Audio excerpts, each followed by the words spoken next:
Ah! Oh no! Hello guys! Welcome back to my channel at kung bago ka lang sa channel ko, welcome sa'yo. Kung hindi ka pa nakasubscribe sa channel ko, don't forget to like, to share, and to subscribe para lagi kang updated sa aking mga videos. Let's go! For today's makeup tutorial, ang gagawin natin is a classic black smoky eye for Asian eyes. Para sa makeup tutorial na ito, ang uunahin ko muna is yung aking eyes. Dahil smoky eyes yung gagawin natin, siguradong meron yung mga fallout. Uunahin ko muna yung mata ko. Gagamit ako ng invisible tape, ilalagay ko siya dito.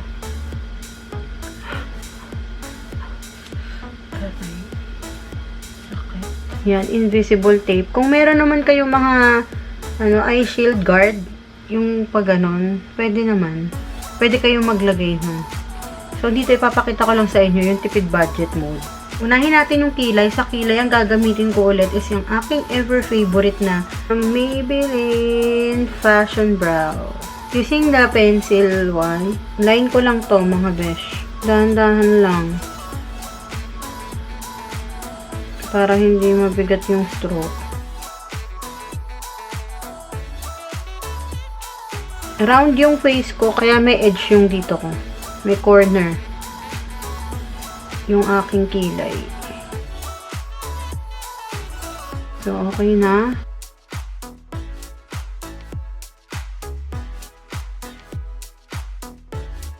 After using the pencil, next naman natin is gamitin natin tong kabilang side. Hindi ko alam kung anong tawag dito, pero parang sponge.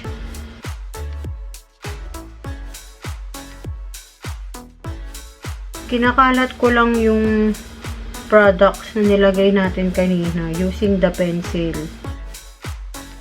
After nito, gagamit ako ng uling. After natin ito, gamitin ko naman yung BYS na brow gel. Yan. In the shade 02 Brown. Nagfo-focus ako dito sa outer part or sa tail ng kilay. Kasi makapal na yung dito ko. So gusto ko ganyan lang siya.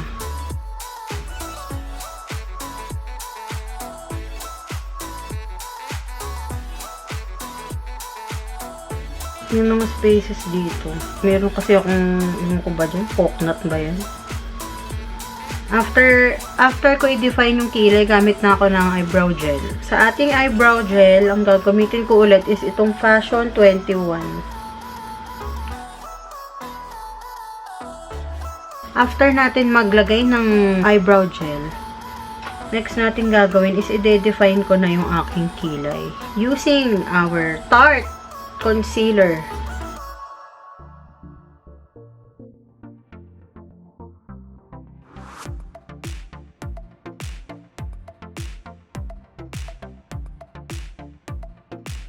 Ito na rin yung magiging eye base natin. Base natin para sa ating eye makeup. Ganun lagi ginagawa ko. Para hindi sayang ang mga produkto. Then sa taas.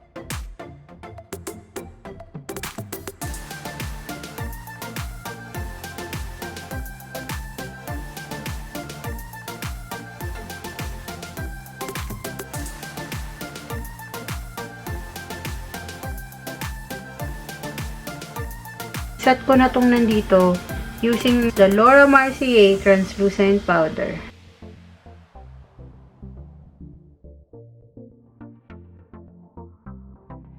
Sineset ko yung eye base ko para hindi siya mag-decrease, hindi mag-cake, hindi siya mamumuo.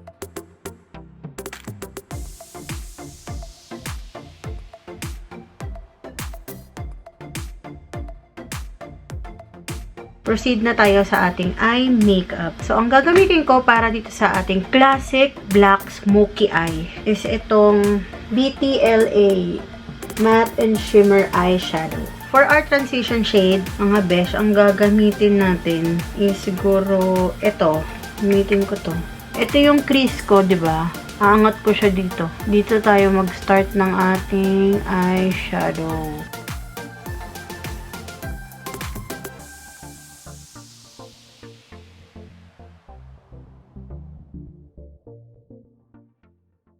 So, circular motion lang ang pag-apply. Tapos, hindi mabigat yung kamay. Kahit gaano kabigat ang dinadamdam mo dyan sa buhay mo, gaanan mo lang paglagay ng yung eyeshadow.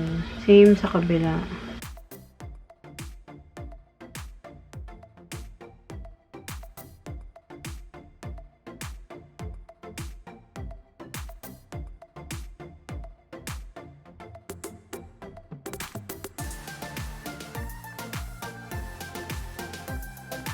After nyan, mag-a-apply naman ako ng brown. So, sa brown natin, ito ang gagamitin ko. Ito. Dito sa outer V ng aking mata. So, blend lang ng blend dito. Start ako dito sa outer corner ng aking eyes. Then, drag ko upward. Triangle dapat.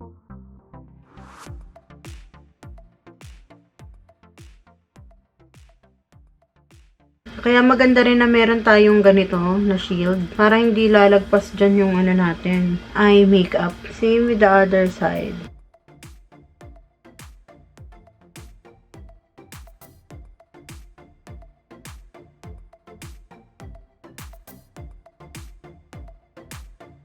Laging circular motion ang pag-apply ng eyeshadow para hindi tayo makakreate ng harsh line. So yan, paikot-ikot lang yan. Parang life.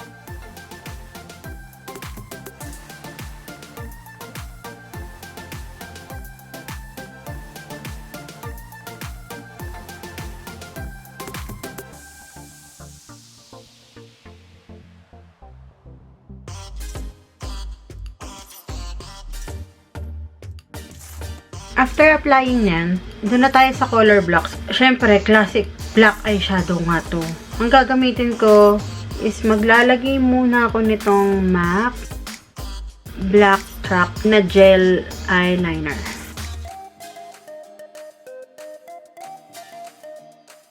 Lagay ko na siya sa aking eyes.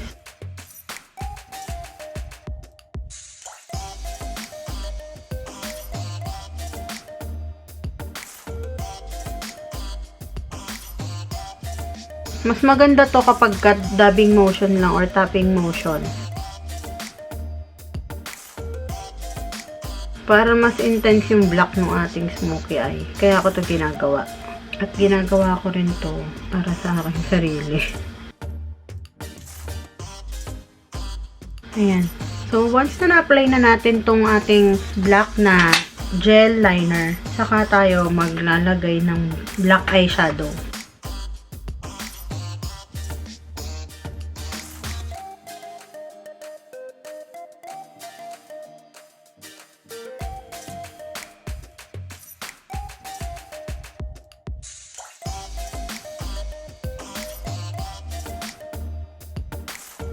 Pagkatapos natin maglagay ng eyeshadow, ika-curl ko na yung aking lashes. For the false eyelashes, ang gagamitin natin ay itong nagmumurang lashes ni Bobbie Cosmetics.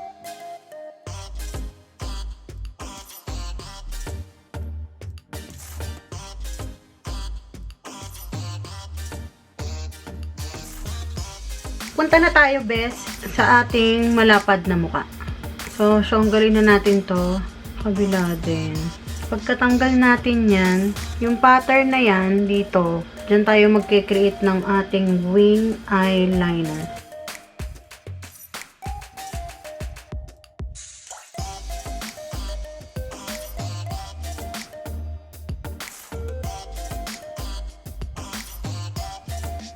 Proceed na tayo sa ating foundation. So, buburahin na natin yung mga fallout sa ilalim. Ang una kong gagawin is maglalagay tayo ng moisturizer. So, ito yung favorite ko, Embryolisse, kasi moisturizer na to at the same time primer. Tapos, pagka gutom ka, pwede mo rin siya kainin. Diba? Ganyan ka lang. After applying your moisturizer and primer, antayin nyo muna kasi medyo malagkit pa yan. For my foundation, I'll be using this Marc Jacobs Remarcable Foundation in the shade Beige. Ang ganda dito kasi ganyan mo lang siya. Gagamitin ko tong aking Marc Jacobs na foundation brush. Focus ko naman, be.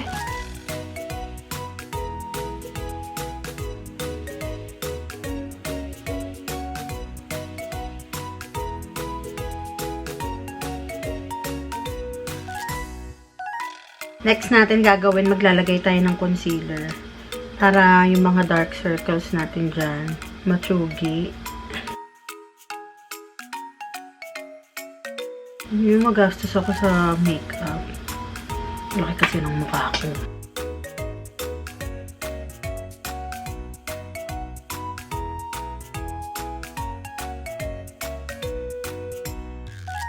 So, diba? Mukha na tayong plato. So, mukha na tayong plato ngayon. Next kong gagawin, isiset ko muna itong nasa mukha ko. Ano ba naman yun? Ang lakas naman ng Head and Shoulder na kanta. Ano ka? Shoutout nga pala sa ate ko. Shoutout din kay Bim Bim. Shoutout kay Ate Peng. Ang lakas ng TV habang nagbo-vlog ako. At hindi niya talaga hihinaan. Ang ingay. Ang ingay naman ng TV ni Bim Bim. Bim Bim. May-makeup si Mama M. So, habang siniset natin yan, magninini muna tayo. Magko-contour na tayo. Here, I'm using this Hoola by Benefit.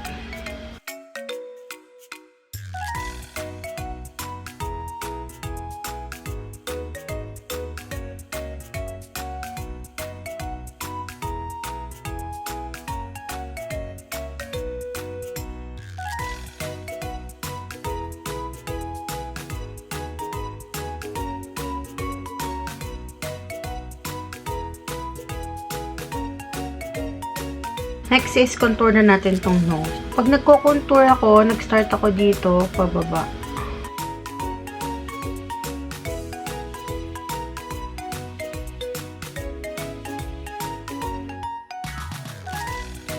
I-connect nyo lagi. Ito, yan. Ayan, hanggang dyan.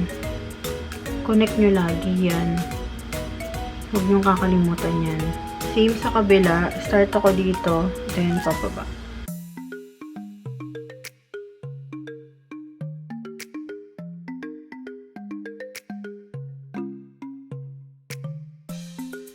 After contouring, gawin naman natin is, lalagay na tayo ng eyeshadow dito sa ilalim ng ating eyes. Ito, tsaka ito.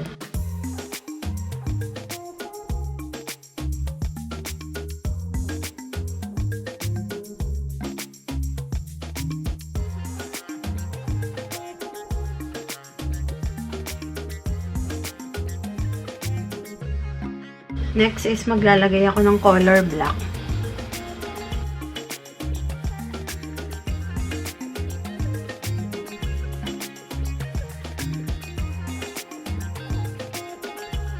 Para mas intense yung look ng mata natin, maglalagay ako ng black eyeliner. Ito ay Ever Bilena.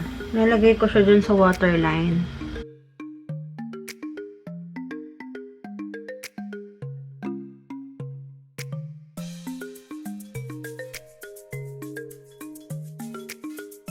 Highlight ko yung inner corner tsaka yung dito. Gamitin natin tong white na to. Itong shimmery na to. From BTLA.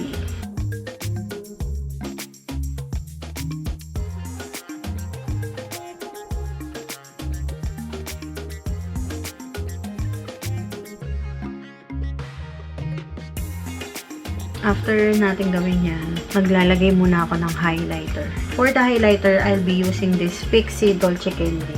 This is Brilliante. So, kuha lang ako ng highlighter brush.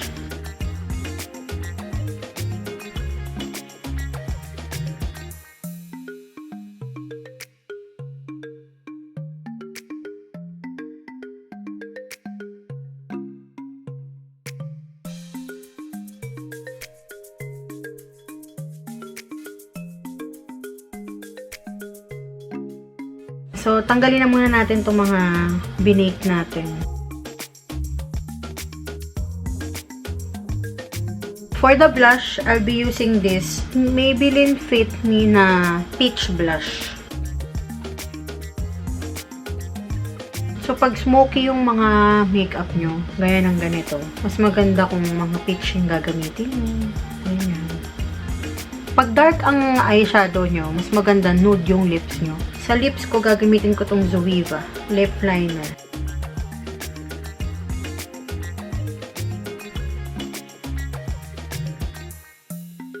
Then, itong Vice Cosmetics na Phenomenal.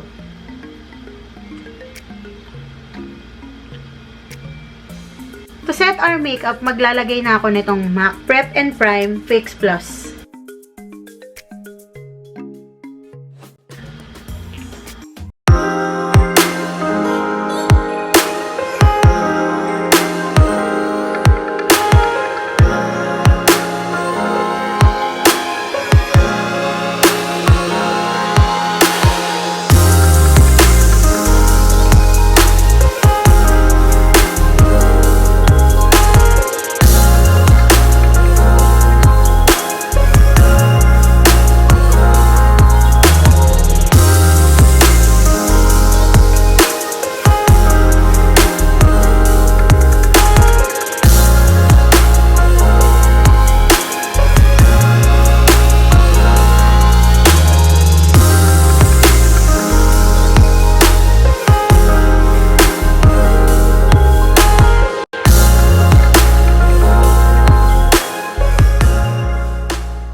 I hope may natutunan kayo sa video na to. And kung meron, please don't forget to like, to share, and to subscribe to my channel and hit the bell button para lagi kayong ma-notify sa aking mga susunod na videos. Thank you so much for watching. See you in my next video. Bye!